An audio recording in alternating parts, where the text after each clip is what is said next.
नमस्कार। आज हामी पेज नम्बर 37 देखि सुरु गर्छौं। अध्याय 1 भगवत गीता। कुरुक्षेत्रका युद्धभूमिमा सैनिकहरूको निरीक्षण। धृतराष्ट्र उवाच।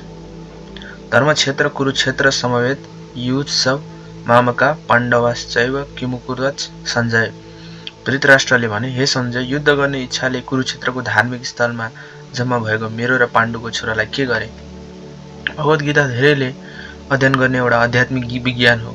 गीता महात्म्यमा यसको महिमा सारांश दिएको छ। त्यहाँ भनिएको छ, भगवत गीतालाई भगवान श्रीकृष्णका भक्तहरूको सहयोग लिएर अत्यन्त गहन रूपले अध्ययन गर्नुपर्दछ र वैयक्तिक स्वार्थ प्रेरित व्याख्या नगरिकन यसलाई जस्ताको त्यस्तै बुझ्ने प्रयास गर्नुपर्दछ। गीतालाई स्पष्ट रूपले बुझेका उदाहरण स्वयं भगवत गीतामा नै छ। जसरी अर्जुनले भगवानका मुखरबिन्दबाट सिधै यो गीताको उपदेश सुनेर ग्रहण गरे, हामीले पनि त्यही रूपमा यसलाई बुझ्नु पर्दछ।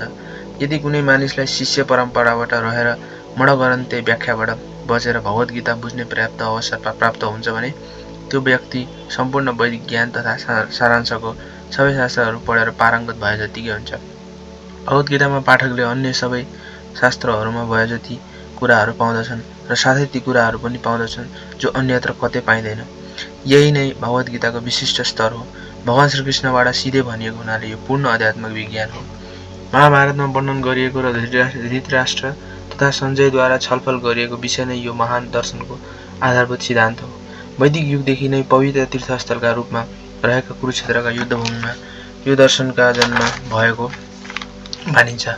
मानव जातिको मार्गदर्शनको लागि भगवान श्रीकृष्ण स्वयं यस पृथ्वीमा उपस्थित रहनु भएको समयमा उहाँले नै यसको प्रवर्तन गर्नुभएको हो। यहाँ यो धर्मक्षेत्र धार्मिक कार्यहरू सम्पन्न गरिने ठाउँ शब्द अत्यन्त अर्थपूर्ण छ, किनभने कुरुक्षेत्रको युद्धभूमिमा भगवान श्रीकृष्ण स्वयं अर्जुनको तर्फबाट उपस्थित हुनुहुन्थ्यो। कौरवहरूका पिता धृतराष्ट्र आफ्ना छोराहरूको विजय हुन्छ भन्ने कुरामा उनलाई निकै शङ्का थियो। यही शङ्काका कारणले उनले आफ्ना निजी सचिव सञ्जयसँग तिनीहरूले के गरे भनेर सोधे। उनी आफ्ना छोरा र आफ्ना भाइ पाण्डुका छोराहरू एउटा निर्णयात्मक युद्ध लड्ने सङ्कल्पका साथ कुरुक्षेत्रका जम्मा भएका छन् भन्ने कुरा विश्वस्त थिए। तैपनि यहाँ उनले प्रश्न गर्नु अर्थपूर्ण छ। उनी आफ्ना छोराहरू र भतिजाहरूका बीचमा कुनै सम्झौता होस् भन्ने चाहँदैनथे।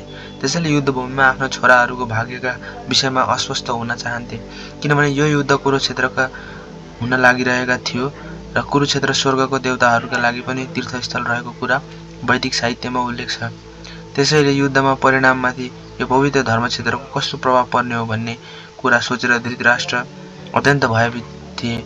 अर्जुनसहित पाण्डुका अरू छोराहरू स्वभावले पुण्यता भएका हुनाले उनीहरूमाथि यो धर्मक्षेत्रका अवश्य अनुकूल प्रभाव पर्नेछ भन्ने कुरा धृतराष्ट्रलाई राम्रोसँग थाहा थियो। सञ्जय श्रील व्यासदेव शिष्य थिए।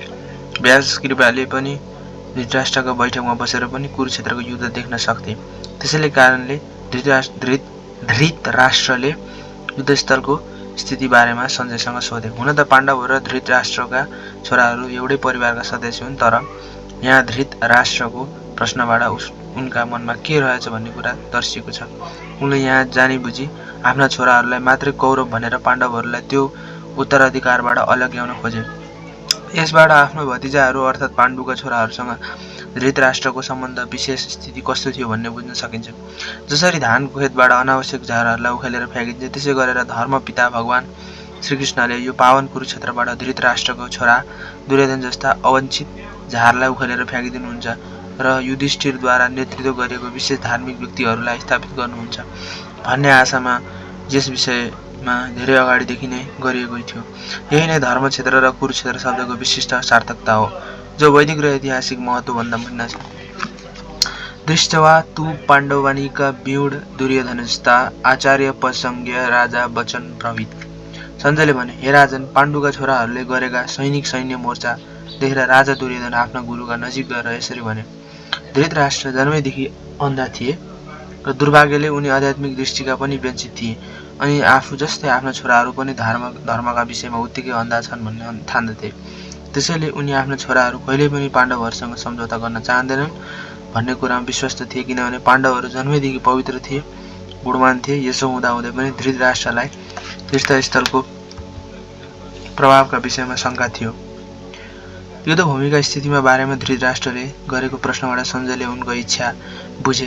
त्यसैले सञ्जय ती निराश राजालाई उत्साहित गराउन चाहन्थे। उनका छोराहरू उक्त तीर्थस्थलमा प्रभावमा कारणले पाण्डवहरूसँग कुनै प्रकारका सम्झौता गरिरहेका छैनन् भन्ने विश्वास सञ्जयले धृतराष्ट्रलाई दिन चाहन्थे। सञ्जयले धृतराष्ट्रलाई सूचित गरे। उनका छोरा दुर्योधनले पहिले पाण्डवहरूको सैनिक शक्तिको अवलोकन गरे र त्यसपछि स्थितिको यथार्थ जानकारी दिनका लागि तुरुन्तै आफ्नो सेनापति द्रोणाचार्य कहाँ गए। दुर्योधनलाई राजा भनेर सम्बोधन गरिएको भए पनि स्थिति गम्भीर भएको हुनाले उनी स्वयं सेनापति भएका ठाउँमा जानु पर्यो। दुर्योधन राजनीतिज्ञ बन्नका लागि एकदम उपयुक्त थिए। तैपनि पाण्डवहरूको सैन्य अवस्था देखेपछि उनले आफ्नो डरलाई कूटनीतिज्ञ व्यवहारमा पनि लुकाउन सकेनन्। पंक्षेत पाण्डुपुत्र महाचार्य महन्ती चमुम ब्याड द्रुपद्रेण तव विशेषण समिता। हे गुरु, हे आचार्य, हजुरको बुद्धिमान शिष्य द्रुपदको छोराले व्यवस्थित गरेको पाण्डवहरूको विशाल सैन्य शक्तिलाई एक पटक हेर्नुहोस्। तात्पर्य के हो भन्दाखेरि महान कूटनीतिज्ञ दुर्योधन महान ब्राह्मण सेनापति द्रोणाचार्य कमजोरहरूको ओल्याउँदै चाहन्थे। अर्जुन, सुशुर तथा द्रौपदीको पिता राजा द्रुपदसँग पहिले द्रोणाचार्य केही राजनीतिक झगडा परेको थियो। यो झगडाको फलस्वरूप द्रुपदले एउटा विशाल यज्ञ सम्पन्न गरे, जसबाट उनले द्रोणाचार्यको वध गर्न सक्ने छोरा पाउने वरदान पाए। यो कुरा द्रोणाचार्यलाई राम्रोसँग थाहा थियो। तैपनि उनी साह्रै उदार प्रकृतिका ब्राह्मण थिए। त्यसैले द्रुपदको छोरा धृष्टद्युम्न सैन्य शिक्षा प्राप्त गर्न उनी कहाँ आउँदा उनले नहिचकाइकन धृष्टद्युम्नलाई युद्ध विधाका सम्पन्न गोपनीय पक्षहरू पनि सिकाइदिए। अहिले त्यही धृष्टद्युम्न कुरुक्षेत्रको युद्धभूमिमा पाण्डवहरूको पक्षबाट लडाईँ गर्न उभिएको थियो र उसैले त्यही सैनिक व्यूहको रचना गरेको थियो, जुन व्यूह रचनाको कला उनले गुरु द्रोणाचार्यबाट सिकेका थियो। द्रोणाचार्य युद्धमा कुनै सम्झौता नगरून् र सतर्क रहन् भन्ने उद्देश्यले दुर्योधनले उनका गल्तीहरूलाई औँल्याइदिएका हुन्। यसै गरी द्रोणाचार्यले आफ्नो प्रिय शिष्य पाण्डवहरूप्रति युद्धको समयमा उदार भइकन भूल नगरून् भन्ने कुरा पनि दुर्योधन सूचित गर्न चाहन्थे। विशेष गरी अर्जुन द्रोणाचार्यका अति प्रिय तथा प्रतिभाशाली शिष्य थिए। आफ्ना शिष्यप्रति यस्तो उदारता देखाउन थालेमा युद्धमा पराजय पनि हुन सक्छ भन्ने कुरा दुर्योधन चेतावनी दिन चाहन्थे। अत्र सुरुमा मेहसवासी भीमार्जुन समायुधि युद्धधानु विराटस्य द्रुपदस्य महारथ। यहाँ यो पाण्डवहरू सेनामा भीम र अर्जुन सामानको लडाईँ गर्ने महारथी युद्धन, विराट तथा द्रुपद जस्ता अनेक वीर मधुरधारीहरू छन्। हुन त द्रोणाचार्यका अत्यन्त ठूला सैन्य शक्तिको अगाडि धृष्टद्युम्न धेरै महत्त्वपूर्ण बाधक थिएनन्। तैपनि त्यहाँ अरू महान योद्धाहरू थिए जसबाट तिनलाई डर थियो। तीमध्ये हरेक योद्धाहरू भीम र अर्जुनकै बराबरीका दुर्जय वा जित्न नसक्ने थिए। तिनलाई दुर्योधनले विजयका बाटोमा ठूलो अवरोध मानेका थिए। दुर्योधनलाई भीम र अर्जुनको बल कति छ भन्ने कुरा थाहा थियो। त्यसैले यी दुई भाइसँग उनले अरूको तुलना गरेका छन्। धृष्टकेतुश्चोकिन्नान काशीराजश्च वीर्यमान पुरोजित कुन्ती भोजस्य शैवस्य नरपुङ्गवा। महान वीरहरू तथा धृष्टकेतु, चेकितान, कशिराज, पुरोजित, कुन्ती भोज र शैव जस्ता शक्तिशाली योद्धाहरू पनि त्यहाँ थिए। युध्यमानश्च विक्रान्त उन्मुक्तश्च वीर्यमान सुभद्रा द्रौपदाश्च सर्वैव महारथ। त्यहाँ पराक्रमी यदुमान्य अत्यन्त शक्तिशाली उत्तमौज सुभद्राको छोरा र द्रौपदीका छोराहरू छन्। यी सबै योद्धाहरू महारथी हुन्। आस्मक्तु विशिष्टा ये तन्निबोध द्विजतम नायक मम सैन्यस्य संज्ञा तिम्रतीते। हे ब्राह्मण श्रेष्ठ, तपाईको जानकारीका लागि म सैनिकहरू सञ्चालनमा विशेष दक्ष मेरो सेनापतिहरूको बारेमा पनि म केही भन्दछु। भवान भीष्मस्य कर्णस्य कृपस्य समित्यञ्जय अश्वस्थामा निर्कणस्य समदित कस्तै च।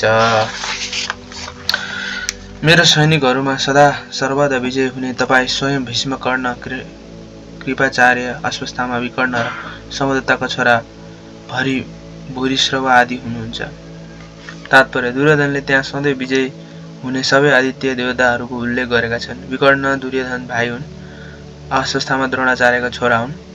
सौबदित वा भूरिश्रवा बाल्मिकीहरूका राजा छोरा हुन्। कर्ण राजा पाण्डुसँग विवाह हुनुभन्दा अगाडि नै कुन्तीबाट जन्मेका हुनाले अर्जुनका झड्केला दाजु हुन् र कृपाचार्य द्रोणाचार्यका जेठा पत्नी दाजु।